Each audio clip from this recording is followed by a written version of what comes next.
우리 계속해서 배경사를 생각을 합니다. 제가 복음서랑 바울서 신의 내용 하나하나를 우리 요번 학기 강의에서 다룰 수는 없을 것 같아요. 구약도 한 권 한 권의 책을 다룰 수는 없고 전체의 흐름을 생각해야 될 거고, 저는 신약 성경도 마찬가지일 것 같습니다. 그리고 가장 큰 이유는 제 주제에 복음서랑 바울서신 하나하나를 다 파고들어서 어느 정도의 그림을 그리기, 이걸 제가 하는 건 전 좀 어정쩡하다 싶기 때문에 기본적인 이야기들을 다루어 가려고 생각을 합니다.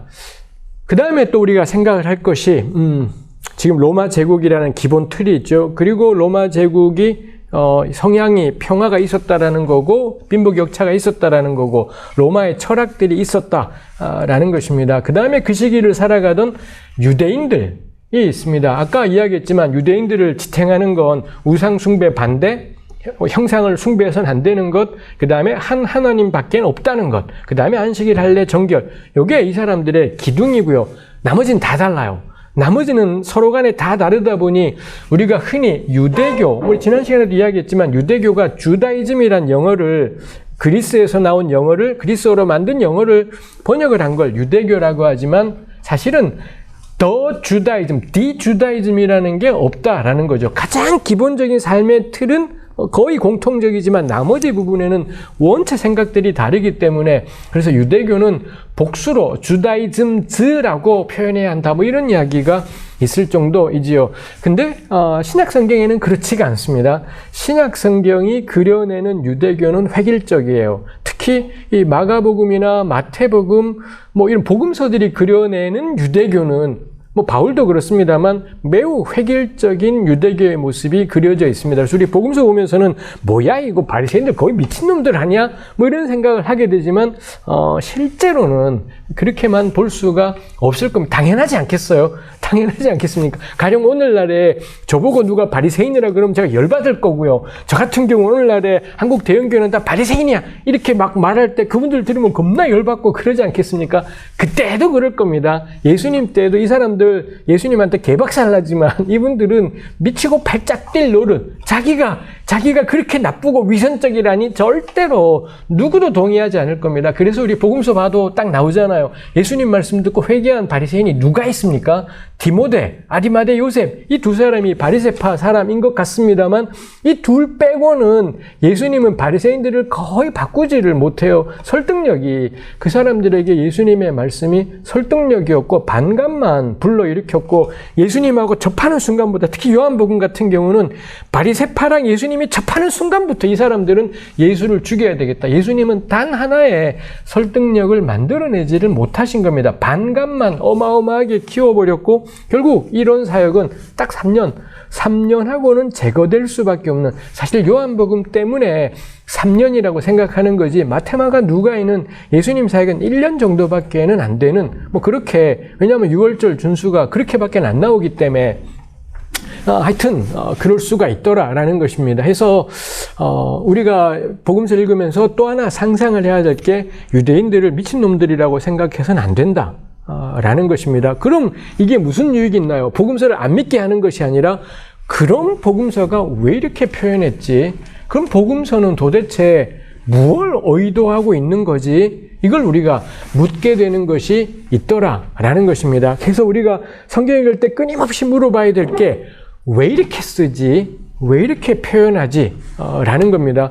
이 복음서의 장르가 뭘까? 이런 것들을 이 신약학자들이 늘 고민하지 않습니까? 대체적으로 이야기하는 게 고대 전기문이다, 이런 이야기들을 하는 것이 있습니다. 하여튼 이 양식에 대한, 장르에 대한 이야기도 여러 가지 있겠지만 늘 염두에 둘 게 복음서는 객관적인 팩트를 전하고 싶은 책이 아니라 말하고 싶은 것이 있다라는 겁니다. 해서 끊임없이 우리가 그걸 물어볼 필요가 있겠지요. 해서 1세기 유대인들은 이 몇 가지의 그들이 중요하게 여겼던 것들에 대해서는 철저하게 지키며 살려고 해요. 마치 오늘날에 한국 개신교는 주일 성수하고 11조 안 하면 죽을 것처럼 난리법석을 떨지 않습니까? 이게 어디에도 성경에 가장 중요한 기둥으로 언급되진 않지만 현실적으로 우리가 교우들에게 그런 이야기들을 하고 듣고 그래왔지 않습니까? 우리 그거 보고 너 바리새파야 이렇게 말할 수는 없겠죠. 마찬가지입니다.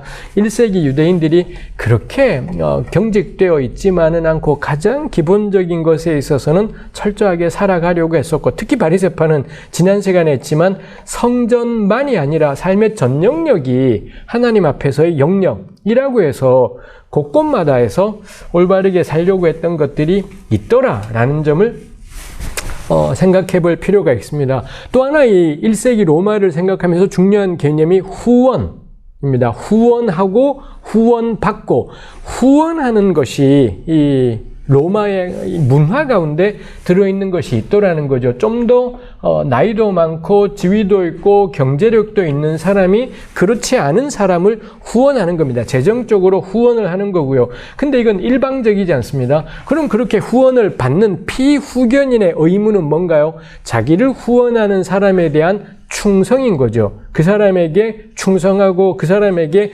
진실하게 대하고 뭐 이러더라라는 것입니다. 그래서 후원하고 후원함을 통해 호의를 보이고, 후원받는 사람은 그 사람에 대한 충성을 통해 또 자신의 호의를 보이고 뭐 이런 것이 있더라는 거죠. 그럴 때 이 갑이 을을 후원하지 않습니까? 이런 후원을 가리킬 때 그리스어로 카리스라는 단어를 쓰더라는 겁니다. 그 카리스가 보통은 호의, 영어의 favor라고 할 수 있는 호의라는 뜻을 가지고 때로 은혜라는 뜻을 가지기도 하고 선물이라는 뜻을 가지기도 해요. 개역 성경은 바울 서신의 경우 일관되게 카리스를, 일관되지는 않습니다. 하여튼간에 거의 카리스를 은혜라는 말로 번역했지만 뭐 선물이라고 할 수도 있겠고요, 호의라고도 할 수 있겠습니다. 해서 이 갑이 을을 후원할 때 카리스를 베푸는 것인 거겠고요. 그러면 그렇게 후원받은 을은 갑에게 충성한다라는 거죠. 갑에게 신실하게 행동을 하는 거죠. 그럴 때 그 을이 갑에게 제공하는 충성을 가리켜 그리스어로 피스티스, 그게 그 피스티스라는 그리스어가 우리 신약 성경에서는 주로 믿음이라는 말로 번역이 됩니다. 근데 사실 불충분한 번역입니다. 이 피스티스의 가장 좋은 말은 신실 인 거고요. 영어에 딱 faithful에 해당되는 단어이죠. faithful이라는 단어 안에 이 faith라는 믿음이라는 단어가 있겠습니다만, 해서 갑은 을에게 카리스를 베풀고, 그럼 을에게 피스티스로 대하고, 은혜를 베풀고 충성으로 응답하고 뭐 이런 것이 있더라라는 것입니다. 요게 우리 예수님께서 사람들에게 베푸시는 은혜하고 연관이 되더라라는 것입니다. 근데 거기에 있어서 커다란 차이가 있는 게, 그러기 때문에 이 갑이 후원 제도가 로마 시대 때 일상이었습니다만, 그럼 갑은 어떤 사람에게 이 카리스를, 은혜를 베푸나요? 줄만한 사람에게, 네, 저 사람을 후원하면 제 뭐 되겠구나. 오늘 우리도 그렇잖아요. 도와줄 만한 사람에게 뭐 이런 이야기들이 있지 않습니까? 도와줄 만한 사람을 도와주면, 제가 지금은 가진 게 없어서 저렇지만 도와주기만 하면 충분히 자라서 뭔가 해내겠구나, 이렇다라는 것입니다. 그래서 그 사람에게 카리스를 베풀고 그 사람은 이 잘 자라서는 피스티스로 보답하고 이런 일들이 있는 거죠. 근데 이 카리스라는 단어를 가지고 이 영국의 신약학자 존 바클레이라는 분이 있습니다. 그 양반이 쓴 이 바울과 선물이라는 책, Paul and the Gift라는 겁나 두꺼운 책을 이 양반이 수년 전에 썼고요. 그게 작년인가에 이 번역이 한글로 번역이 되었죠. 겁나 두꺼운 책이지만 막 아주 어려운 그런 책은 아니겠습니다만, 그 책이 그래서 이 바울 서신에 나타난 은혜, 카리스에 대해서 가장 결정적인 연구입니다. 뭐라 있고 제가 또 끼어들어서 막 파악하고 그럴 주제이진 않습니다. 다만 이 공부를 하신 분들에게 제가 그 책 읽으면서 들었던 것이, 근데 이 바울이 사용하는 은혜를 보니 그 은혜는, 그 카리스는 어떤 카리스이냐? 비상응적인, 갑이 을을 보니까 도와줄만 하니, 쟤는 정말 싹이 있어 도와줄만 하니 되는 것이 아니라 그럴 만한 자격이 없는 사람인데, 전혀 받을 만한 자격이 없는 사람인데, 근데 그 사람에게 은혜가 하나님께서 주시는 무엇이 있더라라는 겁니다. 그게 바울 서신에 나타난 카리스의 가장 중요한 특징, 이더라라는 거죠. 우리도 왜 그렇잖아요. 우리 누군가한테 명절에 선물해요. 누구한테 하십니까? 이 명절에 선물하는 건 다들 선물이라고 표현하지만 사실은 선물이지 않습니다. 바울이 사용하는 카리스하고는 다른 것인 거죠. 우리는 선물을 누구한테 하냐? 줄만한 사람한테요. 직장 상사한테 하든지 아니면은 뭐 자기가 속한 단체의 장에게 하든지 그건 바울이 생각하는 카리스가 아닌 것, 하나님이 우리에게 베푸신 카리스가 아닌 것이다라는 거죠. 우리는 사실은 다 계산해요. 선물이라고 분명히 표현하지만 사실은 선물이지 않습니다. 대가가 반드시 있고, 대가가 아니라면 아무 대가를 못 받아도 적어도 줄만한 사람, 주면은 절대 손해가 안 돼. 이런 사람들에게 하는 것이 있지요. 근데 바울이 그의 편지에서 수도 없이 사용하는 카리스라는 단어는 비상응적인, 전혀 그럴 만한 자격이 없는 사람에게 주어진 것, 그렇게 예수 그리스도의 은혜를 표현했다라는 점에서 글쎄요, 바울은 그 시대를 그 점에서 거스르는 것이 있더라라는 겁니다. 그리고 이 바울이 이루어내던 수많은 신앙 공동체들이 다들 압도적으로 많은 수가, 물론 바울이 형성했던 그 수많은 교회들은 가난한 사람들, 돈이 없어 가난한 사람들만의 교회는 아니었고, 그 교회에는 상류층도 있었다라고 하고, 상류층도 있고 겁나 가난한 사람들도 있고, 그래서 로마 제국을 그냥 평범한 로마 제국의 한 부분을 딱 떠버리면은, 위에서부터 밑으로 그냥 쭉 파버리면은 그게 우리 바울의 교회 안에서도 그 모습들이 다 발견된다라고 할 만큼 정말 그렇게 바울의 교회 공동체 안에는 그 계층 사람들이 전부 다 있었다라는 겁니다. 그렇지만 있기는 전부 다 있지만 거의 대부분이 가난한 사람, 그게 사실 로마였기도 하니까요. 그래서 아주 많은 가난한 사람들이 존재했다라는 것입니다.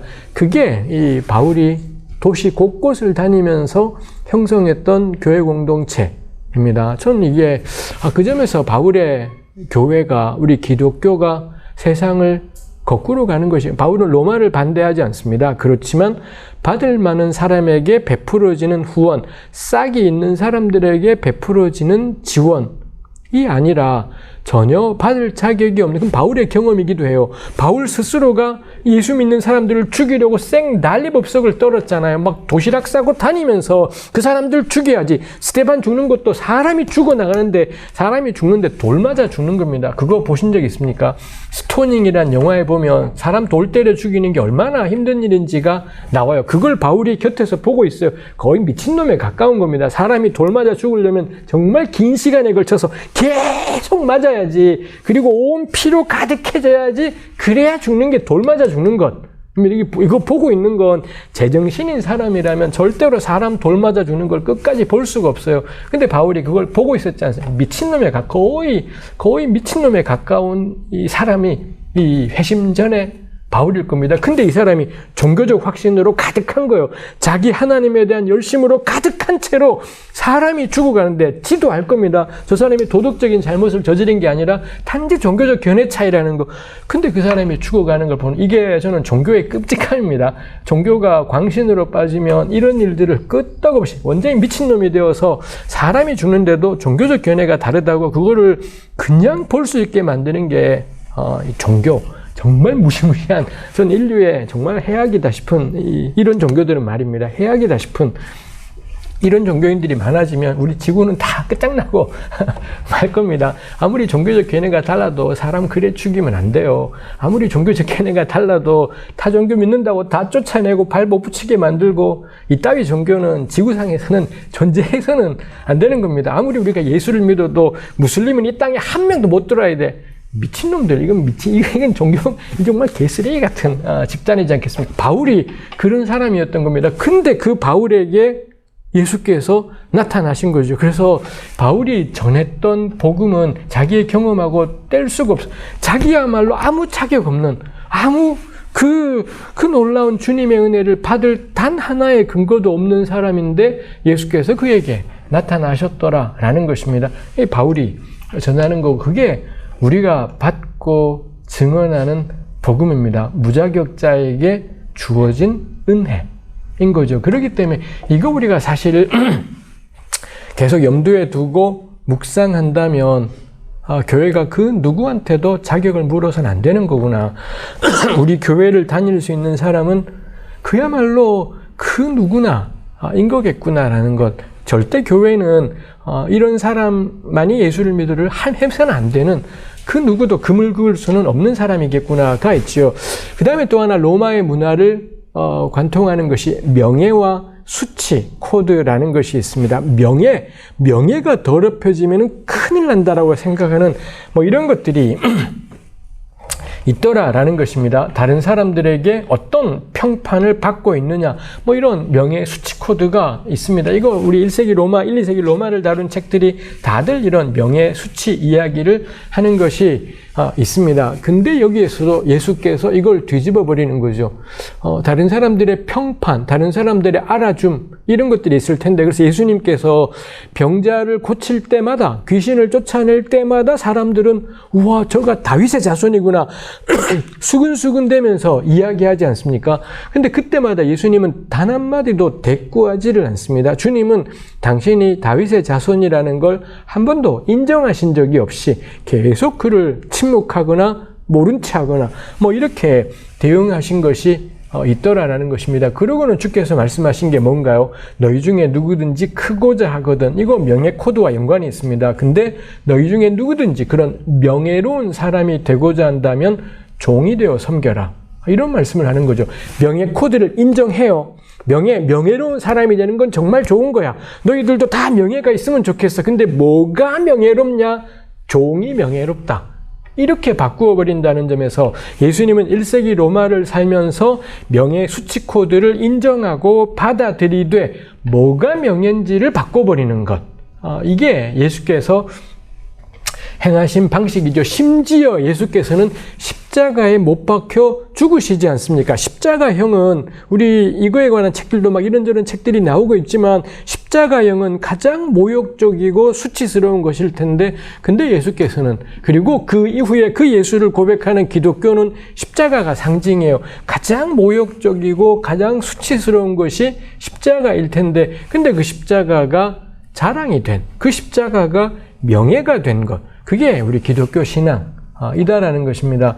지금도 우리네 교회가 전 세계 어디를 가든 십자가를 달아놓는 걸로 표시하고 있습니다만, 우리가 이런 걸 생각하면 의미가 참 중요하죠. 우리가 정말 세상의 가치를 뒤집어 버리는 집단이구나 싶은 것이 있습니다. 그러고는 뻔하죠. 그리고 우리네 교회를 돌아보면 우리네 교회는 개웃기는구나 싶은 거죠. 십자가가 자랑이 아니라 그렇죠. 제가 목사가 되겠다며 신학교 갈 때 1학년 때 입학해서 예배 드리면서 첫 예배 때 왜 그 찬송, 옛날 찬송가로 355장 부름받아 나서니 몸 어디든지 가오리다, 그거 부를 때 눈물 줄줄 났더랬습니다. 정말 난 주님 위해 살아야지, 악월골짝 빈들에도 이렇게 막 겁나 은혜롭게 찬송했습니다. 신학교 3년 다니며 깨달았어요.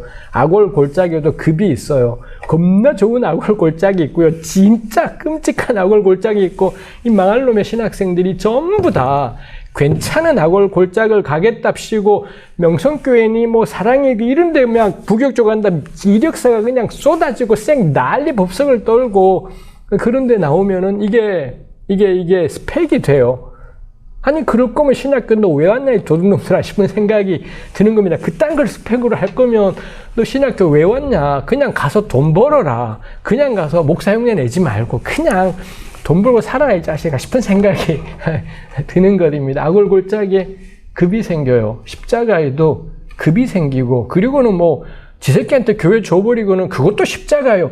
이게 전문용어로 개소리, 이런 소리들을 막 예수 믿는 사람들이 심지어 설교단에서도 그런 소리들을 이야기해요. 십자가를 급을 만들어버리는, 정말 죽을 것 같은 삶을 살아가는 그리스도인들이 허다한데 세습받은 교회를 사역하는 것도 십자가예요. 이런 소리들을 하면서 이 끔찍한 것이 있습니다. 이건 세상 가치를 하나도 뒤집는 것이지 않죠. 세상하고 똑같은 걸 추구하되 교회 용어만 갖다 붙이기, 이런 식으로 풀어가는 집단이 있는 거고요. 근데 예수님은 명예 수치 코드를 그대로 가지고 오되, 그 다음에 후원, 피후견, 요 구도도 그대로 가지고 오되, 이걸 뒤집어 버리는 건 뭐가 명예냐? 십자가가 명예야. 종이 명예야. 이렇게 예수께서는 바꾸어 버리시는 것이 있더라 라는 것입니다. 해서 우리가 복음서와 바울을 읽으면서 생각할 만한 일인 거겠죠. 예수께서 어떤 삶으로 그 제자들을 부르시는지, 그 다음에 바울에게 있어서 그 은혜, 카리스라는 게 어떻게 작동을 했고, 바울이 무엇을 말하고 있는 것인지 생각해 볼 필요가 있겠습니다. 한 가지 더 우리 개론적인 이야기로 생각을 할 것이 신약 성경의 이 정경에 대해서 생각할 게 있죠. 신약 성경은 마태, 마가, 누가, 요한 4개의 복음서가 첫머리에 배치가 되고 그 다음에 사도행전 이렇게 되어 있습니다. 마태, 마가, 누가, 요한은 왜 그렇게 배열을 누가 했을까요? 누가 태어날 때부터 이렇게 된 것은 아니겠다이지요. 대체적으로 하여튼 이게 시간적인 순서는 아닐 겁니다. 이것도 역시 이 신약 성경 연구의 특징, 구약도 마찬가지지만 거의 대부분이 불확실하다예요. 마태복음을 우리는 사실 성경책, 우리 한글 성경 사면 마태복음 가장 위에 마태복음, 영어는 according to, 이렇게 딱 나와 있습니다만 이거 없던 겁니다. 원래는 없는 것인데 어느 시기부터인가 이게 위에 붙었습니다. 그래서 마태복음의 저자가 마태인지는 마태복음 1장 1절부터 마태복음 28장 마지막 절까지 단 한 군데에도 저자가 누군지가 안 나오고요. 마태, 마가, 누가, 요한 다 나오지 않습니다. 다만 누가복음은 조금 더, 이 누가복음 첫머리에 저자를 알려주는 것 같은, 이름은 안 나오지만 저자를 알려주는 것 같은 내용들이 나오는 것이 있죠. 기본적으로 복음서는 저자 미상, 이게 본문 자체가 그렇게 우리에게 말해주는 거고요. 근데 교회 전통에서 주후 2세기경부터 이 첫 번째 복음서에는 마태가 이런 이야기들을 주후 2세기경에 가서야 교회 안에서 그런 이야기를 하는 사람들이 생기면서 이제 그러고는 게 정설처럼 되어 버리지만 엄밀하게는 이 책들의 저자는 나와 있지 않지요. 그러니 기본적으로는 저자는 모른다가 정답인 거겠습니다. 다만 우리는 마태복음의 저자를 마태라고 표현을 해요. 누군지 알아서가 아니라 마태복음의 이 첫 번째 복음서의 저자를 가리키는 말로 이 마태를 쓰는 것, 이다라는 점인 거지요. 해서 우리가 교회 전통에서 대체로 이렇게 저자 이야기를 하지만 그게 엄밀한 오늘날 생각하는 팩트는 아니다라는 걸 염두에 둘 필요가 있겠습니다. 이 마태, 마가, 누가, 요한의 순서도 애매하지요. 아마도 대체적으로는 마가복음이 제일 먼저 AD 60년대 중반 혹은 딱 70년 즈음 요 어간에 마가복음이 쓰였을 거다 생각하지만 이 역시 확정되긴 어렵고 이 마가복음이 제일 먼저고 그 다음에 마태복음과 누가복음이 쓰여지고 좀 더 지나서 요한복음이 쓰여졌을 거다 생각을 하지만 하여튼 일반적인 추측은 그렇게 되어 있습니다. 그러면 그 가운데 이 넷은 왜 그렇게 순서가 배열되었는지 우리가 찾아내기는 참 어렵지요. 제 개인적인 생각으로는 저는 구약과의 거리라는 생각이 들어요. 구약 성경의 구약이 말하는 거에 가장 가까운 책이 저는 마태복음이겠다 싶고 구약이 말하는 것하고 가깝지만 그래도 4개의 복음서 가운데는 좀 더 떨어져 있는 것이 전 요한복음, 마태, 마가, 누가, 요한 이런 순서가 있겠다 싶은 것이 있습니다. 그 다음에 사도행전이 있습니다. 사도행전은 일종의 역사이죠. 우리 이거 염두에 둬 역사라고 표현하지만 사실은 역사라는 게 일어난 일 전부 표현하기 이런 점에서의 역사이진 않습니다. 사도행전은 말하고 싶은 것이 있어서 이런 이야기들을 하는 것이지요. 사도행전도 마지막에 바울이 로마에 잡혀가는 걸로 끝나지만 대부분의 사람들은 사도행전은 바울이 죽은 지 한참 뒤에 쓰였을 거다라고 이야기를 하는 것이 있습니다. 사도행전에는 이 교회의 어려운 점들에 대해서는 거의 잘 나오지 않습니다. 사도행전은 그래서 말하고 싶은 것이 있는 거지요. 그리고 그 다음에 나오는 게 로마서부터 시작되는 흔히 말하는 바울서신 이 나오는 것이 바울서신이 9개가 로마서부터 시작해서 쭉 나오는 것이 있습니다만 이 편지들의 순서는 그럼 또 뭐냐? 왜 로마서가 제일 먼저 나왔지? 할 때 대체적으로 이야기하는 게 길이일 거다라고 긴 것부터 시간적인 순서가 아니라 긴 것부터 이렇게 배열을 했다라는 거고 바울서신 9개가 나오고 그 다음에는 개인에게 보낸 편지 그 9개는 다 장소로 보내 로마 교회에게 뭐 에베소 교회에게, 고린도 교회에게가 되고, 요게 지나고 나면 그 다음에는 개인에게 보내는 디모데 전서, 디모데후서, 디도, 빌레몬, 요건 그 사람에게 보내는 편지. 요것도 그러면 왜 디모데 전후, 디도, 빌레몬이냐? 요것도 길이일 거다. 긴 것부터 시작해서 가장 짧은 빌레몬서가 되죠. 그리고 그 다음에 히브리서는 한때 바울이 쓴 거다라는 이야기가 있었지만 뭐 지금은 누군지 모를 이렇게 되어 있습니다. 그 다음에 놓인 게 우리 흔히 공동서신이라고 하는 야고보서, 베드로 전후서, 요한 1, 2, 3, 유다서 등이 나와 있죠. 요것도 역시 이제 그 다음은 길이 순서가 되죠. 가장 마지막에는 요한계시록입니다. 해서 들으시면서 뭐야 씨 길이 순서가 왜 이렇게 많아? 왜 이렇게 나와 있는 것이 있겠습니다만 하여튼 그렇게 여겨지는 것이 있습니다. 성경은 그래서 연대순 배열이 아니다 라는 것이 있죠. 이렇게 배열된 거 되고 난 다음에를 생각을 해보는 거죠. 그러고 보니 사실 가장 먼저 쓰여진 건 바울입니다. 바울 서신이 이 정말로 AD 1세기 중엽 데살로니가 전서부터 시작해서 바울 서신이 제일 먼저 쓰여지는데 근데 제일 앞에는 복음서가 놓여 있는 거지요. 그러고 보니 이게 뭐와 비슷한가요? 이 구약 성경 같은 경우도 오경이 제일 앞에 있잖아요. 오경이 있고 그 다음에 역사가 있잖아요. 여호수아부터 에스라, 느헤미야, 에스더까지 역사, 그 다음에 시와지에, 그 다음에 예언서, 뭐 이렇게 되지 않습니까? 어쨌거나 오경이 먼저고 신약 성경 역시 복음서가 먼저, 그리고는 사도행전 역사, 그리고 바울, 마지막에는 요한계시록, 뭐 이렇게 되어 있더라라는 겁니다. 그래서 구약과 신약은 전체적인 배열의 원칙이 비슷하구나 라는 것이 있습니다. 어느 것이든 간에 이 구약의 가장 기본은 뭐냐? 오경인 거고요. 그 다음에 신약 성경에서는 복음서가 제일 앞에, 이 복음서에 나타난 예수의 말씀이 기독교 신앙의 예수 그리스도를 구주로 고백하는 신앙의 기본적인 틀이구나 라는 걸 알 수가 있겠고요. 그 다음에 우리 유대인 성경은 그렇지 않은데 기독교 성경은 오경으로부터 시작해서 예언서로 끝나잖아요. 예언서가 결국 말하고 있는 게 이 다가올 변화에 대한 기대라는 겁니다. 그래서 말라기 끝장, 말라기 4장을 넘기면 아브라함과 다윗의 자손 예수. 그래서 예언서의 기대가 예수님을 향해 있다. 이렇게 우리 기독교에서는 말할 수 있어요. 유대교 성경 배울로는 어림도 없는 이야기지만 하여튼 기독교는 예언서가 가장 마지막에 놓여서 기대로 끝나요. 근데 신약 성경 역시 마찬가지입니다. 복음서가 원칙이고 그 예수의 말씀으로 일상을 살아가는 게 바울이었다면 가장 마지막에 놓인 요한계시록은 기대입니다. 또다시 오실 주님에 대한 기대. 이 구약의 예언서와 똑같아요.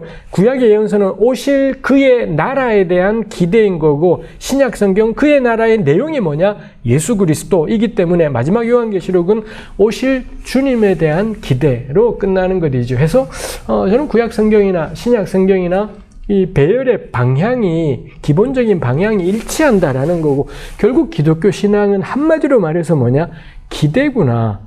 다가올 변화에 대한 기대야말로 우리가 여호와 하나님 그리고 예수 그리스도를 우리 하나님으로 고백하는 신앙의 근본인 거죠. 기대가 중심이다라는 건 뭔가요?